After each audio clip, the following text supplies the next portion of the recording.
We're here now with Donald Trump's campaign manager, Kellyanne Conway. Thank you for coming in again this morning. Let's start out with picking up on what Hillary Clinton was doing there from the stump. Democrats have also putting out videos and ads saying that Mike Pence missed an opportunity to defend Donald Trump on Tuesday night.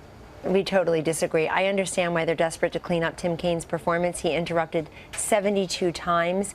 When he wasn't interrupting the female moderator, he was just ignoring her, pleading with him to stop and answer the question. We're really happy with Governor Pence's performance. It was spectacular, and it stuck to substance. And the fact that he's on the ticket very proudly tells you all you need to know about how he feels about Donald Trump. On the substance, he did expose some differences between Donald Trump and Mike Pence, especially on the issue of Syria. Many, many times Mr. Trump has said we shouldn't be taking sides in that fight. But Mike Pence on Tuesday night said we should be preparing to take military action against the Assad regime. Does Donald Trump agree with that now? What Donald Trump and Mike Pence agree on, George, is that the Russia reset that Hillary Clinton proudly tried to own has been a complete disaster. These fake and feigned red lines were not real. And what do we have now? We have a full-blown humanitarian crisis. So take military action against Assad? We don't know. When they're president and vice president, we'll see. But what we know is that we want to join with allies in the region for help. But this is a humanitarian crisis. It's heartbreaking to everyone, George. It's a nonpartisan issue to read those stories every single day of families being torn apart and people being murdered.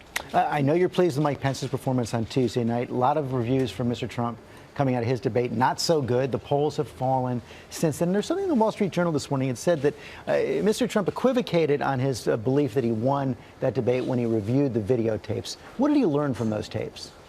We learned from those tapes that he was trying to answer the questions as they were asked, and Mrs. Clinton was there really trying to get out those 5 or 6 zingers that she had rehearsed a number of days.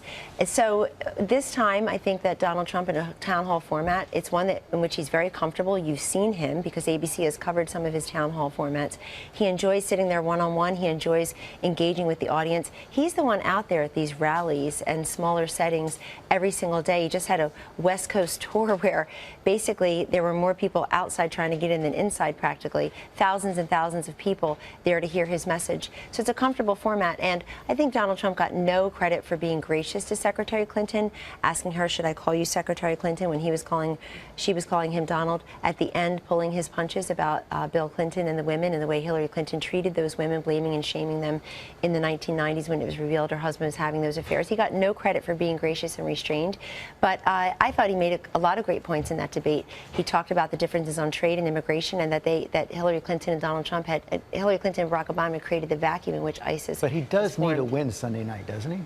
He needs a win on November 8th, and we're headed that way. For all the talk about Hillary Clinton surging in the polls, she's not at 50% and staying anywhere in these states. Why is that for somebody who's spending tens of millions of dollars in negative ads against us? I think people are rejecting the negative campaign. Kellyanne Conway, thanks very much. Next presidential debate Sunday night right here on ABC.